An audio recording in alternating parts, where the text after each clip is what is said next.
543 ... And just at that, he put up a wee screenshot saying,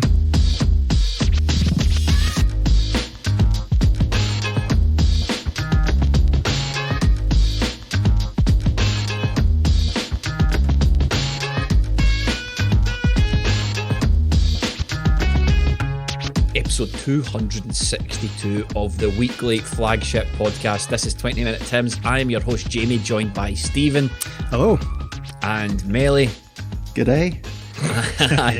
We were on we had to turn the private jet around to record this podcast. We were on our way to Barbados. We were on our way to our tax haven, and we had to turn the private jet around to record this because Celtic are such a shambles at the moment. It is absolutely unbelievable. There's been so much happening. We didn't plan to record a Flagship until Celtic announced their manager, but Celtic can't even make a straightforward job of that. So here we are back with the weekly Flagship for your entertainment. If you want more immediate updates, we are reacting to everything live on Patreon, patreon.com/20minutetims. All that content is going through the summer. There'll be more about that as this podcast goes on. But if you want the live reactions, they're all available on Patreon. That's how it works. So, let's establish a timeline of events, boys. Neil Lennon sacked as Celtic manager in February. From that point on, Celtic are believed. Now, we don't know we don't know an awful lot of things that are nailed on facts, but the prevailing storyline is Celtic have been courting Eddie Howe for months. Eddie Howe requested time to pull his backroom team together, and at some point last week, the deal for Eddie Howe falls through, collapses in its arse. Celtic released a statement alerting fans to this fact, saying that the statement will get to itself. It was puzzling for me. That statement didn't really make much sense.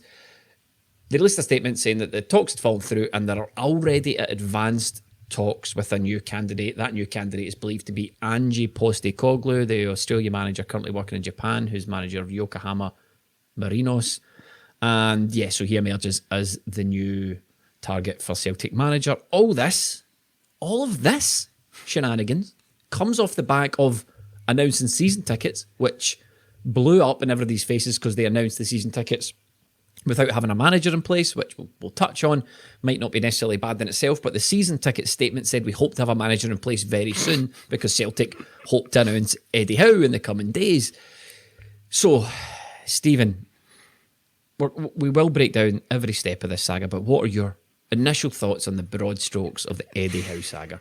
We'll break down every step of this clown running across a minefield that has been this Celtic season. The Eddie Howe thing, I can't sit here and say I'm not surprised that I saw this coming, because that would be an outright lie. I thought it was a totally done deal. Very, very rarely, if not never, does something become so obviously cast iron, so imminent, and then fail. How often does that happen? Maybe I'm deluded. Maybe I'm just too close to the whole Celtic thing. Maybe it happens all the time. But to my knowledge, this very rarely happens, where you're all but confirmed, inches away from having official communications about a guy, Eddie Howe. It came so close to them actually naming Eddie Howe until they eventually confirmed he wasn't going to be here, and for it not to come through. That is mind-blowing to me. There appears to me to have been weeks and months wasted, completely wasted on chasing this guy.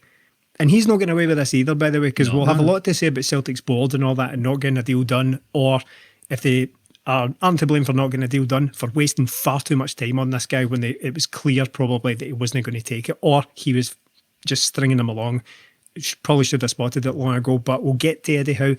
But this is very, very embarrassing for Celtic. There's no doubt about it. Everybody knew it was going to be Eddie Howe, and then it's not. And we are at the end of May, we're about to be in June, and we're no further forward than February. Yes, we might come away from this podcast and we're going to confirm Ange Postecoglou, right? But well, again, that's an issue in itself, so we'll get to that as well. But to be further along, that could happen as early as tomorrow.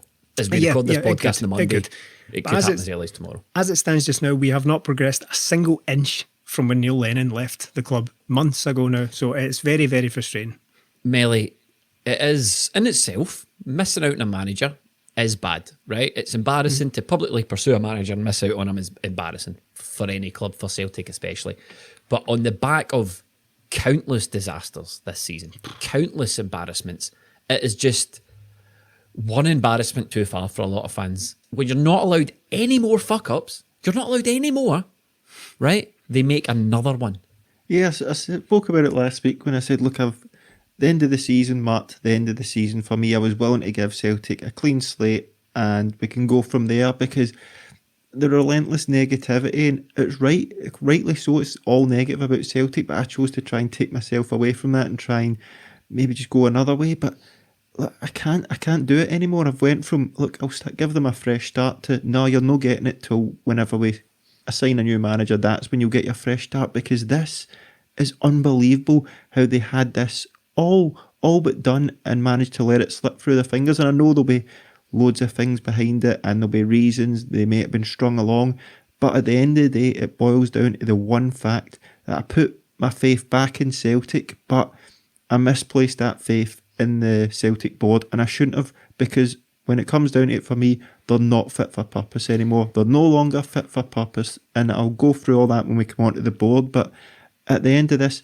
Celtic had one job, the board had one job, to convince the unemployed former Bournemouth manager to take the Celtic job, and they couldn't do it. They couldn't convince this guy who's not been working in football for a season to take one of the supposed biggest jobs in Europe. They couldn't give this guy enough assurances, enough guarantees, couldn't show him a structure, a strategy, a plan that he thought, next season, if I win the league, I'm into the Champions League football.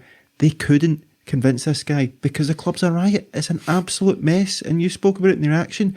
The board don't have a clue what they're doing football-wise. They have no idea how to run a club. It's an absolute shambles. And this is what happens. Guys like that will just, unless they're all in on it, unless they think this is right for me, they're not going to take the job. And that's probably why I didn't take it. There's two schools of thought, definitely, Stephen. The board put out a statement which didn't make any sense that said, for reasons out with Eddie Howe's and our control, Eddie Howe couldn't complete the job. For me, that doesn't make any sense. It's at the end of the day, if Eddie Howe wanted the Celtic job, he'd take it. So it's not out with Eddie Howe's control that this happened. Yeah. It's not out with Celtic's control. So Melly makes a really good point there that what is it about the Celtic job that the ex-Bournemouth manager wouldn't take? Now, I don't want to go over too much old ground, but I had a bit of an inside track on one school of thought that someone was keeping me abreast of throughout the whole Eddie Howe thing. And for a long, long time, this person was saying, look, Eddie Howe's not really interested in coming to Celtic. They're using this as leverage and they're trying to squeeze this deal out for as long as they can. And he's still getting touted around down south. Even as early as 2 weeks ago, Eddie Howe was still being touted by his representatives down south. And when it came to crunch time and Celtic wanted an answer, he pulled out of the deal. But Melly makes a good point. What does Celtic have to do to attract the likes of Eddie Howe? Is only the Bournemouth manager. Now, his personal circumstances might have come into it because the word I heard was Eddie Howe had no intention of leaving the south of England. He didn't want to move up. He didn't want to relocate to Scotland. Didn't want to leave England. It was never really on the cards for him. And this stuff about his backroom staff it doesn't wash with me. No. If Eddie Howe needs somebody to do the job beside him, and this person is so crucial to Eddie Howe's career, there is no way Eddie Howe hasn't at least put out feelers to this guy. You told me Eddie Howe's not spoke to this guy for 8 months, and since the Bournemouth season kicked off, and he's not let to phone his guy, he's not let to text him. No. Doesn't wash in the slightest. No. Doesn't wash in the slightest for me. I think Celtic got played a bit by Eddie Howe. Melly thinks that Eddie Howe didn't like the Celtic prospect, and that's obviously true as well. But I think Celtic got played by Eddie Howe. And what's annoyed me is one thing I said in the podcast a wee while ago. We're Celtic, and this is Eddie Howe. It's no case of giving him as much time as we want. We should have said to Eddie Howe, right, 1st of May, we want a decision from you, and if not, we move on. Because there's a couple of Eddie Howe's out there, as far as I'm concerned. He isn't Brendan Rodgers. But there isn't now. But he's no Brendan Rodgers. He's no elite. He's not an elite manager. You know what I mean? We just bent. The Celtic board left themselves open to this by bending over backwards for a guy. Now, just here's a warning for the listener. I'm going to play devil's advocate throughout points of this. And anyone that knows me, knows this podcast rather, knows that we sometimes try and explore ideas and put forward alternative points of view. So I'm going to do that with Eddie Howe.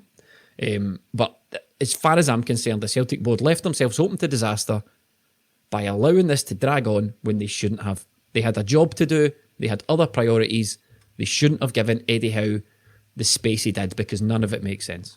No, and that's why I'm not willing to let the board off scot-free with it, or completely let them off with it and just say that, well, Eddie Howe's been, underhanded in his manoeuvring here, right? I think that comes into it as well, but at some point you have to draw a line under it. Now, I'm not going to come across, or I'm going to try not to come across as just pure salty about it because Eddie Howe hasn't taken the job, or they couldn't get Eddie Howe over the line as they probably would have liked to put it. Because to my mind, and I still think it, I thought it all along, he's the ideal candidate for it. That doesn't mean to say he's unique in that.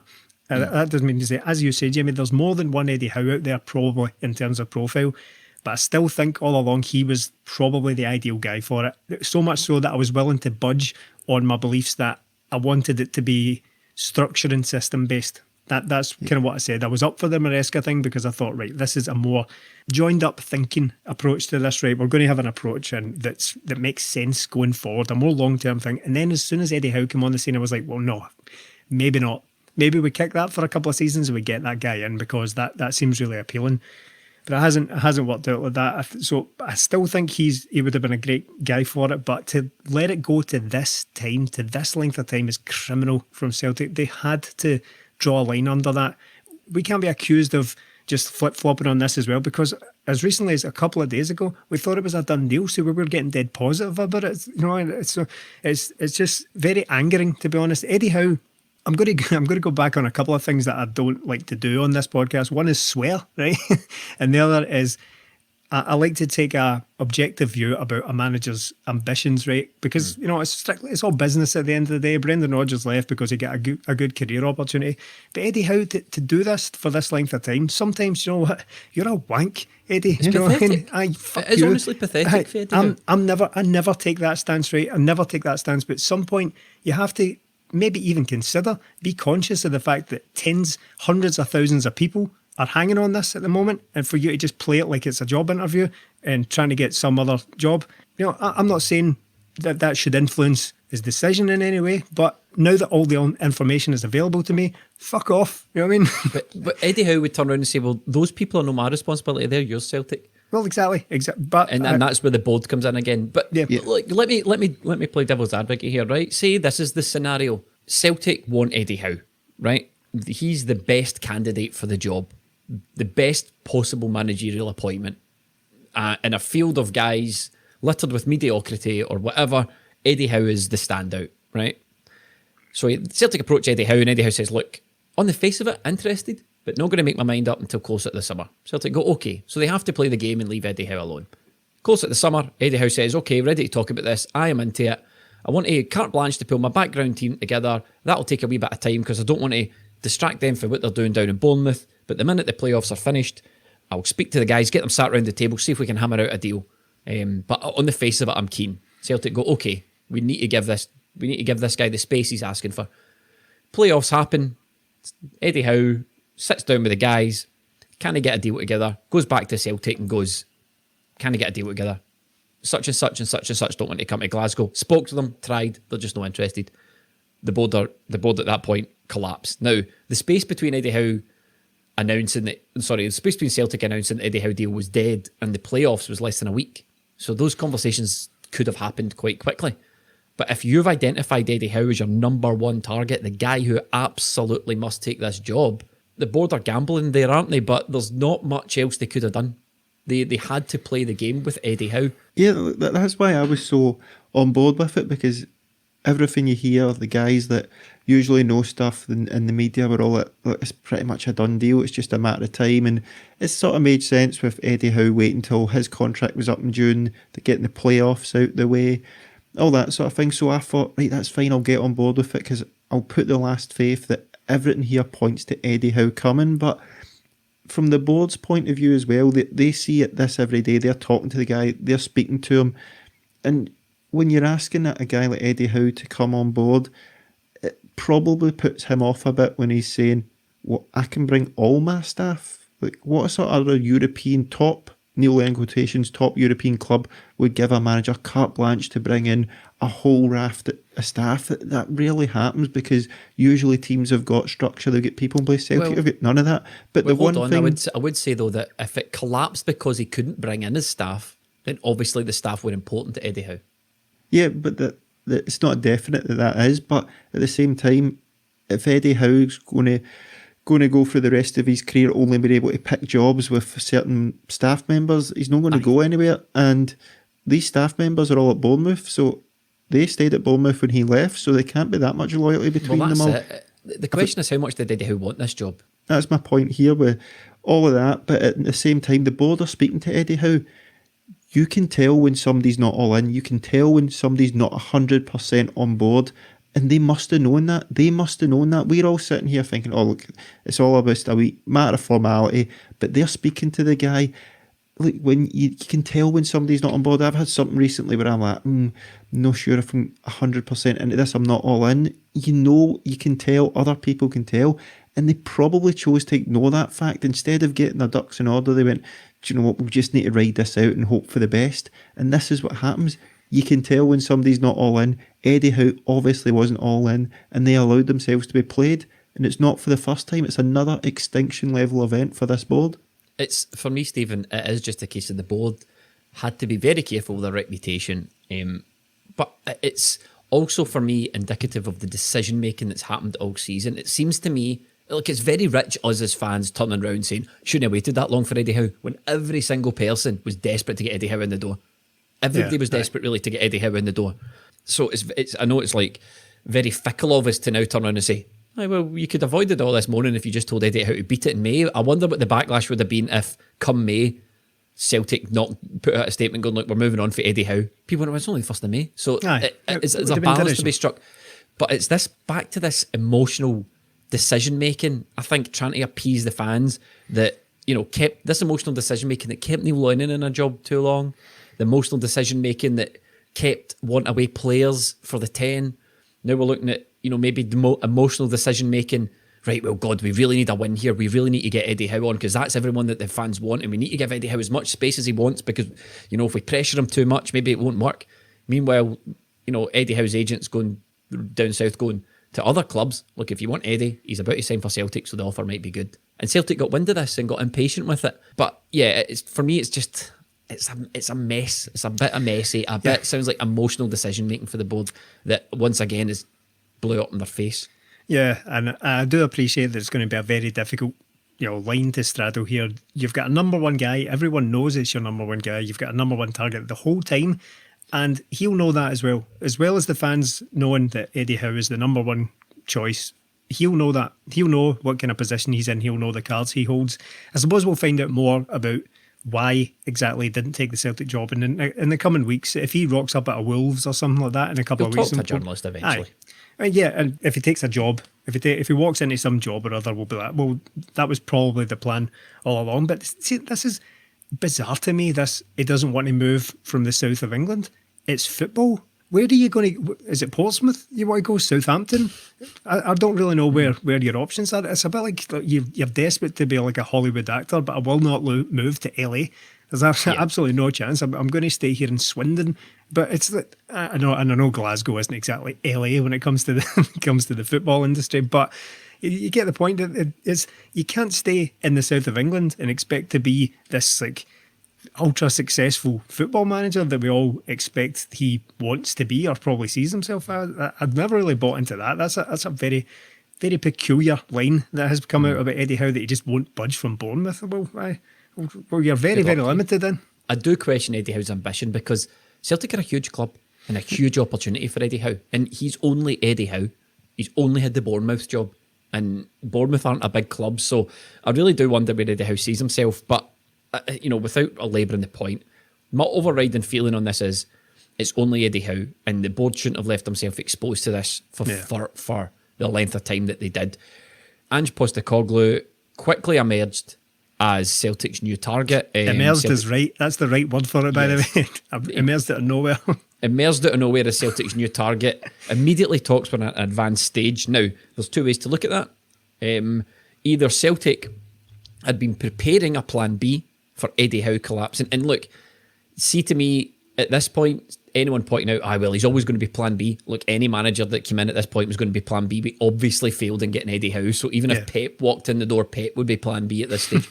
Either Celtic were working on this deal in the background on the off chance that Eddie Howe fell through. So they went, right, we've got two really good candidates here. first choice is Eddie Howe, the next choice is Postecoglou, and we'll move on to him because that's why the talks so quickly went to an advanced stage.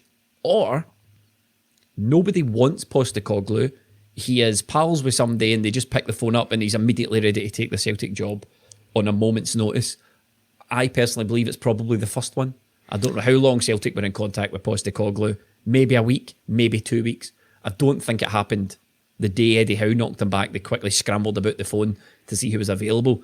But what did you make, Stephen, of the initial announcement that we were linked to Postecoglou? And was it who?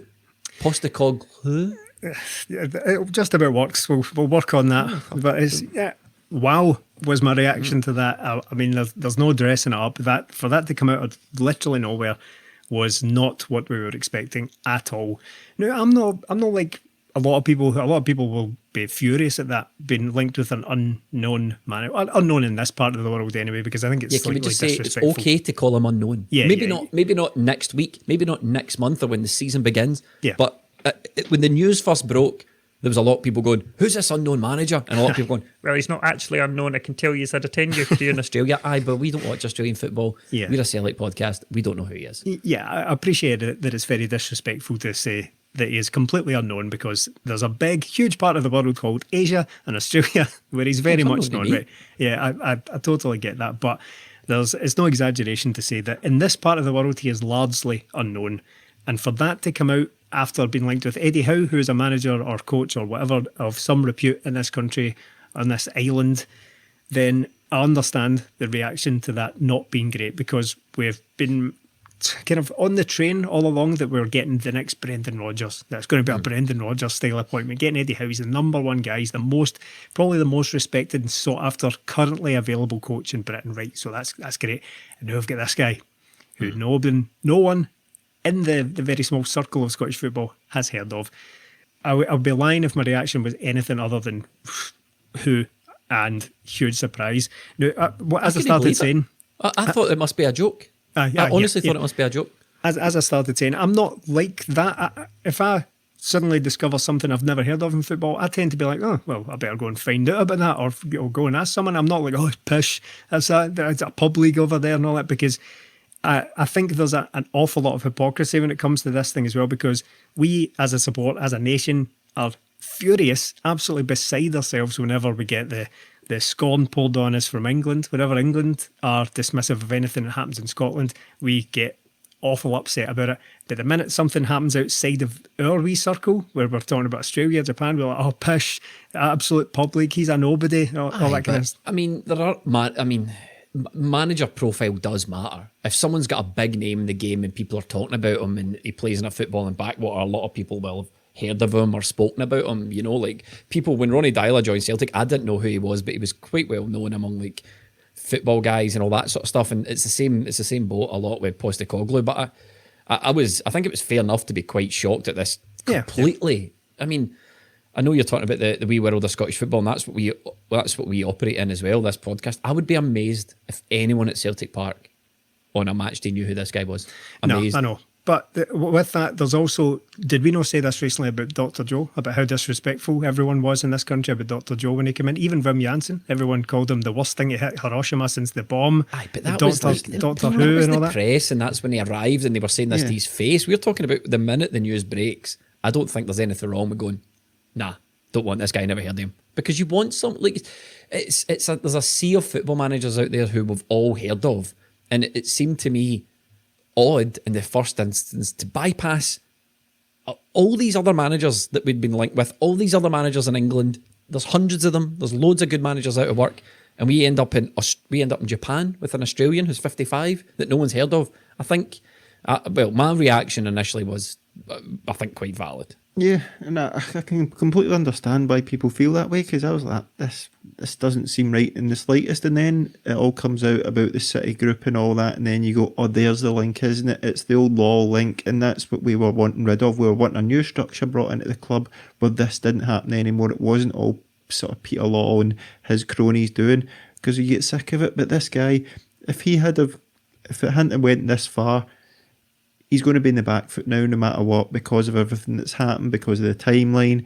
But also, if we weren't going down the Eddie Howe route where Eddie Howe was bringing in all staff, Eddie Howe's sort of got the kind of clout to be able to do that because he is a really good coach. But this guy's going to come in and he's going to have nothing to work with. There's no director of football. There's no chief scout. He's not got a captain. There's countless players leaving. So you're putting this guy on the back foot from the very off, putting him into a country where he's never managed before. The guy's not even managed in Europe before. That is a huge deal in this. See, to be honest, I don't know if it's just my biases here, and one of you guys might be able to correct me. That managed in Europe thing doesn't really concern me as much. He's managed in Australia. He's maybe not managed in Finland or Norway or Sweden or Austria or any of these places, but he's managed in Australia. There's no language barrier. The culture might be a bit similar. It's not to do with the language barrier. It's to do with the football thing where he's coming in here and there's no structure for him to work under. If he was coming in with a director of football, a good set of coaches, all these scouting and analytics, but he's coming into none of that. So he's not got the knowledge of European players where he's going to go, I want this guy, that's the problem I have with it, because he's going to come in and go, right, what players have you got, and I'll see if they fit in at my style of play. And we've not really got a director of football, we've not really got a chief scout right now, but we've got these guys that we've been watching for a while. That's the problem with it. If it had been a month ago and Celtic had to get their ducks in order and said, right, Eddie Howe's not coming, so that let's go down the original strategy where we get Harkin and Maresca, and we get a director of football in, and then he brings in a manager. This would have been the perfect time. It was curious to me that the Fergal Harkin story started to emerge again last week, because that all went quiet. Fergal Harkin was spoken about months ago, then he disappeared, and then last week he comes in, and I thought to myself, that came back on the scene, I thought to myself, that's a bit odd. See if it's going to be Fergal Harkin. Surely it should be now Harkin comes in first before this guy comes in, and then it looks like you're trying to get your things in a row. But now Celtic are running about with their pants on fire now, that it's just get MD in so it tries to appease the fans and get on with this. And it's just a mess. It's an absolute mess. I think that the stuff about orders of people being hired and all that, I don't think that matters. I do agree with you, though, that there's like a scramble now. Basically, we're trying to fit 6 months' work into 1 month. Just a curious note on the City Group thing, Stephen. That was immediately pointed out as a negative. Oh, we've just used the City Group contacts. Fergal Harkin's used his contacts as City Group, and that's where we've got this guy from. Now, whether or not that's true, it's since emerged, we'll talk about Postecoglou's reputation in the game and what sort of manager he is. Whether that's true or not, to me that was, and I'm talking about the timeline of very early reveal here, to me, hearing that he was part of the City Group setup was the first positive on the timescale. Yeah. Because the City Group are, as much as we decry the fact that, there's ties to Lowell's son and Fergal Harkin somehow involved, as much as we decry this, they are just about the biggest and most successful footballing operation on the planet, highly professional, worth billions of pounds. And the fact that this guy is part of that, to me, on the timeline of things, was an early positive. I was like, right, okay. Because there's like a panic. It sort of sets in when you're part of this and the fucking Discord's going and Twitter's going and people are texting you and we're talking about recording podcasts. You're like, right, what do I know here? Right, okay. First things, right, City Group. Okay, well, he's not a complete nobody. He must have some sort of reputation in the game because they're not going to go and bring in somebody, for example, that no one's ever heard of who's got no reputation in the game. They don't want associated with that. Well, quite aside from things like the success that City have shown and the billions and all that involved, the City Group, I may be naive, but from the outside looking in, they seem to value the right kind of things in a football sense. And I'm not talking about like being owned by dodgy billionaires and all that. I'm talking about like on a very small scale, talking about the football. They seem to value coaches. It's them that are producing guys like Enzo Maresca and Mikel Arteta, who has had a dodgy season. But it seems to be like a footballing philosophy that is important to them. I don't know how close Yokohama Marinos are to this. I know they're owned by the same group. I don't know how the philosophies and all that match up, but that is to me nothing to get too worried about. I know that the Peter Lawwell thing exists, and quite frankly, Celtic, the best thing Celtic could do right now is get totally shot at Peter Lawwell, because they're never going to make a single decent move in the eyes of the fans. Well, as long as he's before around. You move on, and you just reminded me of something I forgot to say. The Eddie Howe thing, that for me, if Peter Lawwell wasn't leaving at the end of the season, the failed pursuit of Eddie Howe would be a resigning matter. Oh, yeah, 100%. Aye. Yeah. And Dominic Mackay is only just in the door. He's sort of still, he's not immune to it because, he starts on minus 5,000 points or whatever. whatever we want to look at it. But if it was Peter Lawwell, CEO, with no plans to retire, the failed pursuit of Eddie Howe for me would be a resigning matter. Well, he's lucky in that regard, isn't he? Because it would be like, Gordon Strachan was in one game and everybody wanted him sacked after that media. If Dominic Mackay was in this job 2 weeks ago and this happened on his watch, you would have people asking, what on earth are you doing here?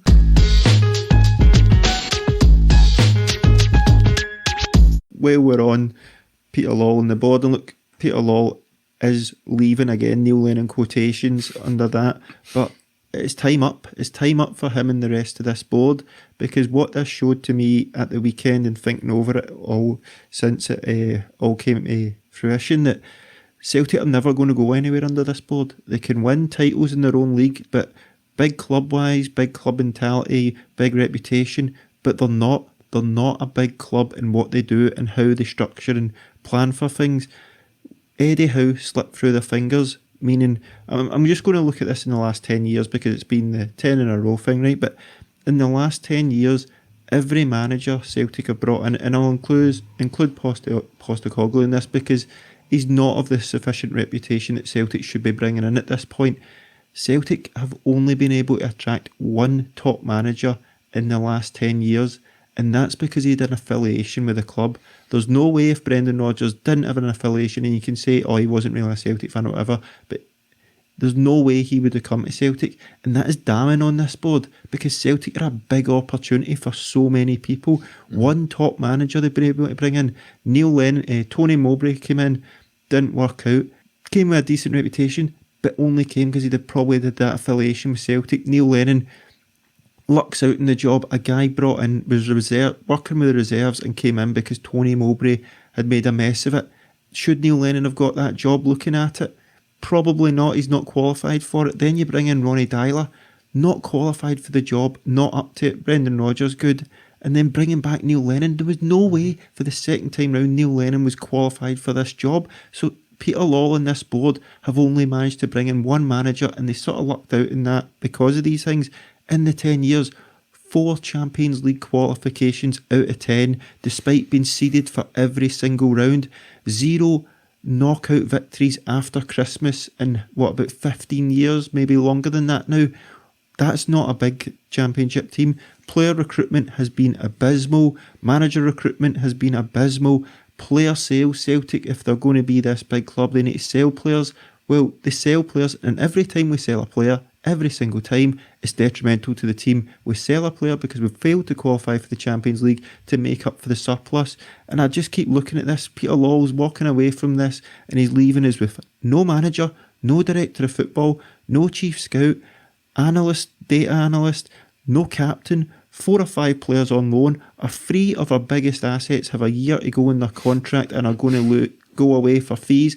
And I just come to the fact that this board are not fit for purpose. They're done. And Peter Lawwell is the biggest waste of money Celtic have ever had in their history. Because that, when I look at all that, the 4 Champions League things in 10 years, that is nearly 200 million Celtic have frittered away because they aren't prepared for things. And when you look at that and you look to Eddie Howe and you go, why did you not come, mate? He can just point to all that and go, this is a big club in name only. It's a total lack of ambition. And I think Celtic's managerial appointments are limited only by the board's imagination here and their ability to turn this around.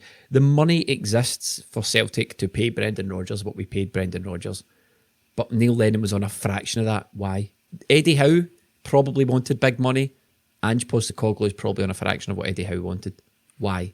Why, when you talk about ambition and hiring football managers, and I'm just talking about the managers here, ambition just really amounts to how big a cheque you're willing to pay, how big a cheque you're willing to sign. And when Eddie Howe fell through, what Celtic should have done was thought, Ange Postecoglou's a good manager, right?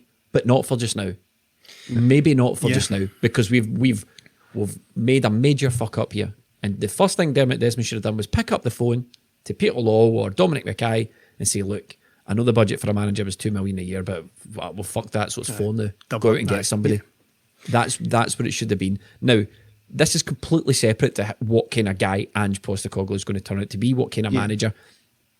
On Patreon, already recorded on Patreon as part of Project Rebuild, we have recorded a podcast with an Australian journalist who has given us the lowdown on some local knowledge on Ange Postecoglou. Patreon.com/20Minute Tims. You can check that out. All the details are on our Twitter feed. But there is no doubt that Ange Postecoglou represents a gamble for this board. The Celtic board have put the house, the car, the dog, and maxed out all the credit cards on Ange Postecoglou coming in and being a success. I mean, how much of a gamble is this for Celtic, Stephen? Well, enormous. It's an enormous gamble, but it shouldn't be, because from now, we need to forget Eddie Howe, we need to forget big managers, we need to forget saviours who are going to come in and rescue this, because that's not what we're getting. We're not getting the $4 million a year manager. That's not going to happen now. We need to forget that, and it's got to be all about the system going forward. If it's Postecoglou, right, okay, I'll accept that, because do you know what? A lot of people will be listening into this hoping that we are going to come in and basically just flame this, basically just come on and torch the guy, just completely condemn this potential appointment. But I'm not going to do that just now, because do you know what if he's good? I'm nothing if not optimistic when it comes to new people coming into Celtic, and that's what I've got no choice but to buy into it now, to be honest, because I said this at the time. Do you remember when we were linked to Rafa Benitez? I said I didn't want that, because it's just going to be yet another guy who's going to leave in 18 months' time, and we're going to end up having to start again. So we need to go back to what I thought at the time, and it's the stuff that I'm so bored of talking about it now, but the structure, the director of football, the plan in place, we need to go back to that now. The unfortunate thing is, this is the worst timing imaginable to go back to this. See, if we'd reset at the end of that season, or even the start of the previous season, and said, right, this is the direction we're going to take, I think broadly people might have been on board with it. But now, after that season, and not even after that season, after 3 months of pissing about, chasing Eddie Howe around the playground for absolutely nothing, for nothing to come of it, now that's the plan. And obviously I'm ranting here, right? But the thing is, all the conversations now have to begin again in June, in the 1st of June. See, all the things that were keeping us sane in the last few weeks, because we all believed in nothing, all believed in the fairy tales that Eddie Howe was behind the scenes. He was studying games, he was sounding out players to come in, he was going to sign all these guys for Bournemouth to come in, and he was going to bring all these coaches in. None of that's happening. Not one of those things is happening. So the conversations all start again as of tomorrow. Postecoglou's got to bring in coaches now. He's got to bring in presumably recruitment staff, or Celtic are going to have to supplement Postecoglou with all this stuff. When does that start in earnest? Are we taking the whole Yokohama Marinos staff across? Highly doubtful. So where's all this stuff coming from? We believe they're already there. It's John Kennedy and exactly. So we all believed that these ready-made machines were available for us to take and just switch them on. The Bournemouth staff, the Man City staff, we're going to just bring them on together, switch it on, and it starts purring into life straight away. Now we're going to be faced with taking, right, we'll get a guy for Man City, we'll get Fergal Harkin, we'll get a guy for Yokohama Marinos, Postecoglou, we'll get, I don't know who, we'll get Burchell or something like that for Bournemouth. I don't know who the deals were far on with now. So it seems like an absolute mess. And you know what? It's no Postecoglou's fault that he's walking into this absolute this is something shambles. I wanted to say. We need to separate the decision that arrived. Yeah. The decision that arrived at Postecoglou to Postecoglou himself. Yeah. Did you watch Dominic Cummings give evidence last week about the government and coronavirus? Yeah. And he was like, just telling this story of complete disarray in number 10, where all these plans were written on a whiteboard, but they were half formed, and government officials were coming in and going, we're fucked. We're absolutely fucked. They're saying, some government official came in and go, for years I was told there was a plan for this, but there's not a plan. There is no plan. Coronavirus is sweeping the nation. Disaster and chaos are running rife. And in number 10, they're making up plans on the back of fag packets and on whiteboards wheeled into offices.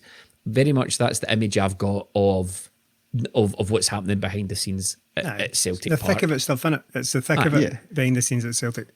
That's what we've all been told sort of the start of this season, all through this season, that look, Celtic were just doing this to get to the 10. Then when they were going to do that, there was going to be a whole modernisation of the club. They were going to change all this, director of football and all that in.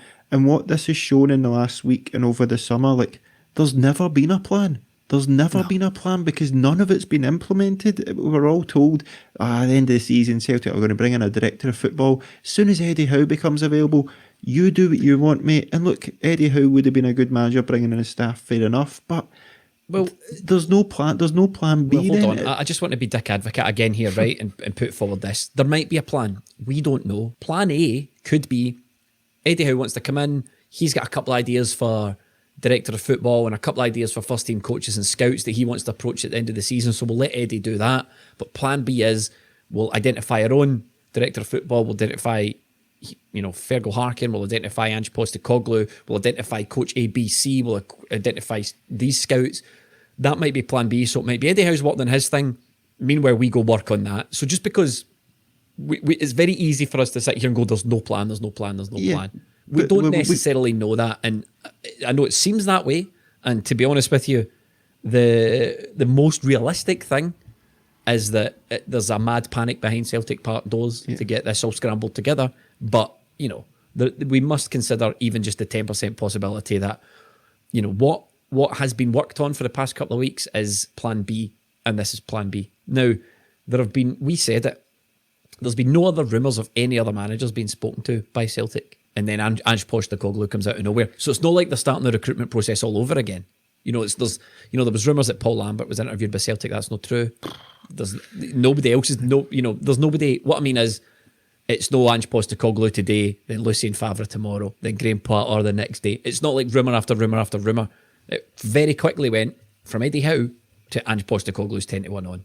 So that suggests to me some work was being done on a plan B. And while we're discussing the other managerial candidates, right, so sort of moving away from the decision-making process that brought us to this point and looking at Ange Postecoglou, the manager, first of all, I was pretty surprised. I didn't know who he was. I've spent the last couple of days educating myself. We've spoken to people for the podcast, you and I, Stephen, as I said, that's going out on Patreon tomorrow. And I'm encouraged. Now, the profile is odd. 55-year-old guy that's never managed a big club before in Europe and has spent most of his time in Australia and Japan. That's odd to me. But it doesn't, to me, represent any more of a risk than the other managerial candidates. The Roy Keanes, the Alex Neils, Lucien Favre was my first choice, but is he even gettable? It's very easy just pointing the finger at the Borussia Dortmund manager saying, I want him. Is he gettable? Maybe by another board. Maybe another board can convince him, but what we've got just now is a Celtic board that can't convince him. We've discussed that. But looking up at Ange Postecoglou versus everyone else, he, to me, and I know this is going to be unpopular because people are angry about it, but this is my own personal opinion. I'm not speaking for anybody else. Over the last couple of days, I've got to say, I've interested. I'm not encouraged, I'm not pleased, but I'm intrigued. Yeah. It could be an exciting appointment if it works. Stacked up against the other guys we've been linked with. There's an interest there reading about how he approaches the game, how he plays the game, how his teams play.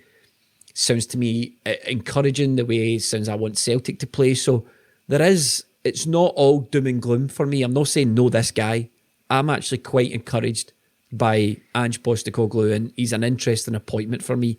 Compared to Melly to the other guys who've been linked with, how does he stack up for you? It's quite a difficult one because after reading all about him, I'm like, that's the kind of guy I want. Somebody that's going to play football on that front foot, have their philosophy and really dig down into that. And listening to a few interviews and that, he seems like a sort of ideal guy, but it's just everything else that's went with it. Just all that goes against him. Now, I'm separating what he is as a manager with everything that's going on, and ideal, that would be the kind of guy you want in, but not on the back of losing Eddie Howe in basically June. If you had said to him and lost Eddie Howe in May and then go, look, we've got this guy we're bringing on all this, but the fact is, I love the way he talks about the game, I love his philosophy, I think that would be ideal at Celtic, but what he's walking into at Celtic isn't far from ideal, as I said. Yeah. There's no director of football there yet. There's no scout. There's no structure there for him to thrive in. He's kind of been set up to fail here, much like when Ronnie Dyler came in. You're like, do you know what? That's kind of a decent appointment, but there was nothing for him there. There was nothing from there because Celtic, instead of saying, we've brought in this manager who develops players, they started bringing in a lower standard of players. The Postecoglou is going to come in here and he's going to have to hit the ground running because no matter what now, some fans won't get on board with it and understand that. But any sort of loss at the start of his thing and the knives will be out. And it's the Champions League. When Celtic go into these qualification games, I never thought Celtic would qualify for the Champions League. But if Eddie Howe doesn't qualify for the Champions League, you can always go, do you know what? we'll give him that. This guy's not going to get that opportunity, and I'm raging at Celtic for bringing in this new guy who might be a good manager, but I think they're setting him up to fail because there's nothing there for him to work with. For me, Stephen, there's two things. There's two hurdles that Ange Postecoglou being a success at Celtic. He needs to win over the players. So he needs to come in and get buy-in from the players, which is one thing Ronnie Dyler didn't do. No. And I think Ronnie Dyler comparisons are interesting.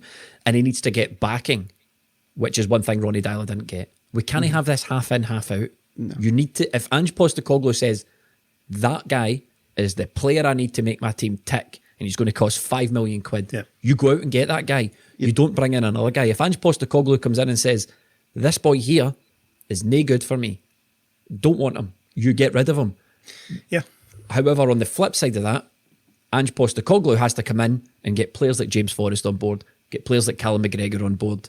You know, he has to get the senior members, the influential members of the dressing room on board. You can't just fall out with these guys, which he's notorious for doing. The reason I'm bringing this up is because a lot of the feedback we've got for Ange Postecoglou is it's his way or the highway. He likes to play aggressive, fluid, very attacking football, but it's his way or the highway, and if you don't like it, you're out in your arse. Yeah, it was so weird there, having you not mention Scott Brown and among the senior players. They're so strange. It's very alien to have that list, and you're like, who's missing there? James Forrest and I wonder Callum what your wee McGregor. smirk was about there. I know. No, there's absolutely no doubt. We have to back this guy now. We have to give him all the tools that are available to us in order to make Celtic a success. We've got no choice now. If this is the guy, we need to do our best for him. As Roots Manoeuvre once said, the choice is there ain't no choice but to pursue it. And now that's us. We're in here. We're all in on Ange Postecoglou. The thing with the Dyler thing is, I know people be kind of bristling at that comparison a wee bit, but to me, the parallels are so obvious that we would have to kind of jump over a hurdle to ignore them. But they are both very unfortunate second choices who came in with far from ideal circumstances. You know, Roy Keane and in this case Eddie Howe. So we're not saying he's Ronnie Dyler, we're just saying that obviously the comparisons are there. Because do you know what? I always hear about this. I hear that Postecoglou is the new Dr. Joe, he's the new this, he's the new that. But remember, people were saying Steven Gerrard's the new John Barnes. These comparisons aren't really worth anything at the time. He's his own man when we just need to give him a chance now. It's just my overriding annoyance, my irritation with it is that Celtic have set him up in just the worst possible circumstances whatsoever. Now, I know this is a big opportunity for him.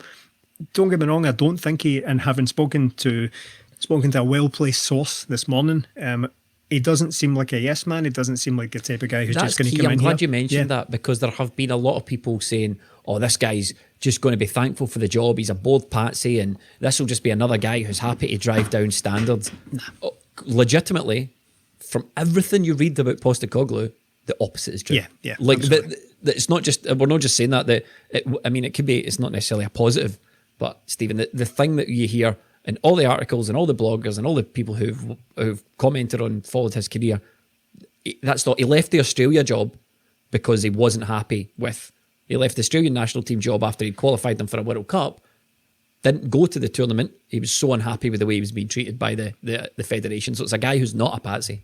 Well, Celtic would deserve it so much, right? If he came in after 2 weeks of working with these guys, working with the Celtic as a club, be like, I'm out of here. What is this carry on? What is That's this? my Australian accent. Stick your job up your arse. Stick it up your arse. Come back to Absolutely. Australia. Nailed it. Absolutely nailed it. Pretty good, But I wouldn't be surprised if he came in and saw this absolute full jamboree that is Celtic behind the scenes and like, I'm going back up the road. Japan's brilliant. Japan's a cracking place to do your work. To me, that's either going to go one of two ways. He's going to come to Celtic, he's going to be playing amazing football, we're going to love it and it's going to be great, or it's going to fucking collapse within about 3 months. He'll tell them all to shove it up their Castlemaine 4X and he'll get back on the first Qantas flight to Sydney and we'll never see him again and we'll be lying here in a massive shit heap. But I've got to say, this represents a big gamble for him as well, because by all accounts he's a highly regarded coach and a lot of people have been saying he's due a shot at a big European club or in Europe for a long time. Reports that Sunderland had looked at him and moved on, and one thing that's held him back, particularly in this case of Sunderland, was the board were afraid to appoint a manager without a name. They didn't want a no-name manager, and look how that worked out for Sunderland, appointing someone just because they had a name. But this is a gamble for him at 55. it's this or nothing. You know, he's not going to get two bites at the cherry. He's not going to fail at Celtic and then get the call for Fulham or Salzburg or any of these sorts of things. That's not going to happen for him. It's just another thing to go against him is he's 55. Like, come on, could you not have been any other age, man? No, he couldn't have been any other. He cannot be Melly. No, he literally cannot be any other age. He cannot. He cannot help it. It's a we know fundamental. He's 56 or he's 54 until he's 55. A fundamental facet of your age is that you cannot change it. Unfortunately, it's just another unfortunate circumstance. The thing I will say about Ange Postecoglou and on the negative side, the one thing that's worrying me is it's clear as CV. It's clear to me as CV isn't of the calibre of manager that Celtic could attract. A club the stature of Celtic should be attracting better managers. That's clear. We all agree on that. The reason we're not, I think, is the board. The lack of ambition for the board. We should be pushing the boat out. We should be reaching higher than this, right? However, it's very easy to say that when you don't know anything about the guy. He might come in and be an absolute wonder, a masterstroke of an appointment, the next Pep Guardiola who's just been undiscovered yet, and that's fine. But when I go through the last 10 years and talk about the managers, exactly, this is why we're not giving them that, because the board haven't got any. Highly unusual. It would be highly unusual. But another thing that's a mark against Ange's name for me is that a lot of the things that people are saying he done very well on and he done very well at, they were all 2015, 2014, 2000. They were all even I know. It was all Nothing in the last 5 or 6 years has broken cover with Ange Postecoglou. Now, should suit this squad because half our players were last good in 2015. To be honest, it would be loving working with Tom Rogic and Lee Griffiths and Dear Beaton then. They'll all be great then. But it's just so that for me is another one. Like he seems to be a manager who hit a high point maybe 5 or 6 years ago, but since then, and nobody's really capitalised on it. Now, this is all perception. Yeah. At the end of the day, the guy's got to come here and he's got to do a good job. And it doesn't matter if he's a first-time coach, a second-time coach, if he's been in the game for 5 years, 5 minutes, or 50 years. None of this matters. If he comes to Celtic and starts winning, then people will soon forget about what happened in the past. Yeah. But looking at his CV on the desk, for me, there's things there that I'm not particularly impressed with, and the things that did impress me happened a long time ago. But again, I'm coming back to this. Compared to who? Compared to the guys that we've been linked with? Jack Ross, Paul Lambert, Postecoglou. And all you need to do is, another thing that I've been looking at as well is, when this thing about the profile of manager Celtic can attract, well, we can't attract an Eddie Howe profile because he just turned us down. So case in point, we can't attract Eddie Howe. So should we forget about guys like that for the time being? We can't attract David Moyes, he's turned us down. We got Brendan Rodgers, he was, the Armani suit in the charity shop. Is that down to money? Is it because every year we don't go, right, here's another 4 million quid for a manager? Maybe. But I'm waffling about here. I'm getting carried away with emotions. But it's the whole thing. But Celtic should be able to attract these managers, like we spoke about earlier on this. But they don't have everything in place to do it. I mean, all this manager has to do next year is win the Scottish Premier League to be guaranteed Champions League football, a chance to be pitting yourself against the best teams. And managers aren't coming to do that because they don't think everything's there for them to succeed at that. Celtic should be able to say to Brendan Rodgers, David Moyes, all these guys you've named, come to Celtic, and they should go, do you know what? After Brendan Rodgers, that's ideal. Look where he is now. He's up there challenger for Champions League, winning trophies down in England. But we're a riot. We're an absolute riot, and that's why we're having to scramble about with this guy. Yeah, and you've just made a good point, Melly. You've reminded me of a point that I wanted to make as well. Is this the perfect time to bring in Ange Postecoglou? Because at no point in the last decade could we have taken this gamble. So if he comes in and doesn't win the league next year, well, you've not blown 10 in a row. True. Yeah, there is that. There was at no other time could we have brought this guy in. It might have represented too much of a gamble. We took the gamble on Ronnie Dylo when Rangers were out the league. We corrected that with Brendan Rodgers the following season. Then we made an arse out with Neil Lennon. But at no other time in Celtic's, the past 10 or so years, could they have brought them in. And saying that, though, I think it's a huge gamble, because what happens if Rangers qualify for the Champions League this summer, then win the league next year? That is millions and millions that they are building up on us with a sort of steady squad, and Celtic are going to be, probably if Rangers win the league, they'll get rid of Postecoglou and have to go start again. it's a But bad you can't cycle do that, to get can you? yourself You need in. to buy in. You need to buy in. You need to say this is a project. We can't just sack him after a year because it didn't work. Do I you think think people I feel like we're accept that? picking up our positives with tweezers now, though. It's like, I know, well, hey, that's if well, this I guy know comes that's, in but and that's fails, the boat. That's the ship Yeah. we're in right now. Now, look, I don't want anybody to come to us and go, if this guy wins a treble next year and batters Rangers 10-0, I don't want anyone digging out this podcast and going, I remember you guys said you were worried about him. Yeah, because it's okay. Because with the facts in hand and the information Yeah. we've got now, this is how we feel about it. and it would be that voice as well. It would definitely be that voice pulling us It would up. definitely be that voice. How dare you? that voice, yeah. The thing is, but it's again Celtic just lowering the expectations again. Well, now we just need to get on board with this guy, and it's not expectation anymore that we want him to do well. We don't expect him to do well. We are hoping and praying that he does well, so it doesn't turn into another disaster. And that's where this board have left us. It shouldn't be like this. Celtic should be going out and getting a manager, and you're going into the new season looking forward to it. And look, I'll back this guy. I will support him Yeah, because that's I think he important. deserves this. Yeah, It's not important his to back fault. him. It's all the board's fault. He's coming in here, and I will back him 100%. So I hope he does a good job. But we can't come on here and say just blind hope that he's going to do a good job. You need to look at it and say, is everything set up for this guy to do well? No.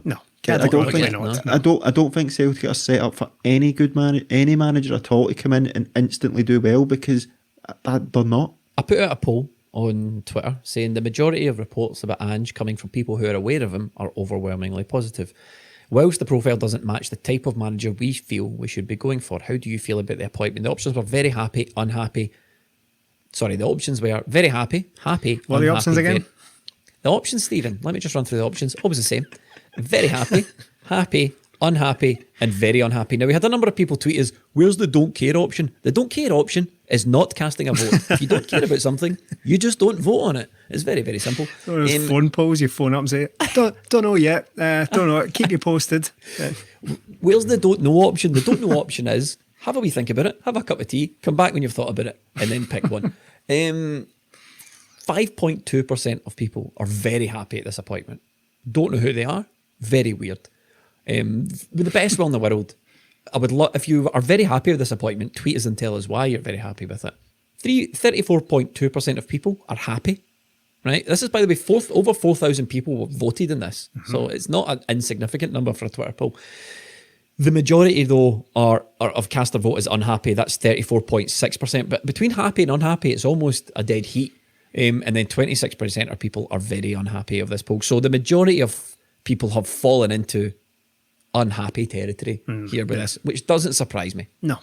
It was never going to go over well, let's face it. I mean, we're sitting here and we're trying to be objective. We're looking at all the different angles and we're trying to come at it in a balanced manner as usual, but there's no getting away from it. It is, on the very surface of things, a disappointing turn. Wait a second. What's that, Mr. Law? Are we on message? Is that okay? Is Mr. Desmond happy with this podcast? Did you pick that up? No. I think we got away with that God. one. Right, Don't okay, worry thank about it. God. Don't worry about it. Yeah. So there's no getting away from it. It is a disappointing left turn we have taken away from Eddie Howe, but that doesn't mean all is lost. It could go spectacularly well, and that's There's so all much we're left work to with. do, though. Oh God, God. Oh my God. There's so much. Like Eddie Howe coming in with his own background staff, as Melly said, is brilliant because they're all there, pre-packaged, bump. They've all worked together before, no, it's all hunky-dory and they get on with the thing. We are frantically, does anybody know a fucking first team coach? I remember I worked with a guy, so fucking this, that. What about him? He's out of work. I would not be surprised if John Kennedy's kept on. Wouldn't surprise me. It's not even a bad idea because he's well qualified and he offers some sort of continuity and he knows the Scottish game. It's not a bad idea, but is it a good idea? That's the whole point. But forget good ideas. Good ideas are gone. Yeah. Right? It's going to be John Kennedy and Gavin Strachan are probably going to stay at Celtic through default. Just like one of them Celtic, needs to go. One of them needs to be. I'm sorry, but one of them needs to be the sacrificial both lamb. of them should go. Both of them should go. But Both of them again, should go, but definitely one needs to go. And again, is it going to be guys like Lee Griffiths, Tom Rogic, and all that stay through default because we've not got enough time to bring in other players? No. This is the whole problem with it. Is you're worried about. We're all running about here. Nobody's got a clue what's happening, and you're just going to fall back into these old things, and it never works out. So Celtic should have been ready for all this, but as usual, they're not. Stick Gavin Strachan and John Kennedy in the dressing room, throw a pool cue in, and tell them to duke it out. We're going to Well, have there's one trials. space. Yeah, Dark Knight it. John Kennedy would honestly, would melt Gavin Strachan. Gavin Strachan wouldn't stand a chance against Physique Kennedy. And on that, we shall wrap up this impromptu flagship episode. Like I said, we weren't going to record another one of these until the Celtic manager was announced, but whilst this clown car of a season continues to trundle down the road, we were left with absolutely no choice. If you want to take part in our Patreon, or if you just want to support this podcast because you like it, patreon.com/20minutetims, part of Project Rebuild. We're going to have an analytical podcast looking at Postecoglou's approach to the game from an analytics and tactical perspective. We've got some local knowledge dropping tomorrow. We're speaking to a local journalist who has reported and followed the career of Ange Postecoglou, just to give you the full picture. Look, what we just want to do is, one, give our opinion, and two, give you guys some facts. And if you're pissed off at the facts, then that's fine. But at least allow yourself to be pissed off at what's true. Don't get pissed off and get swept up in bullshit narratives. Yeah. Just get pissed off at what's actually true, because trust me, there's plenty to get pissed off about. Thanks for listening. Bye.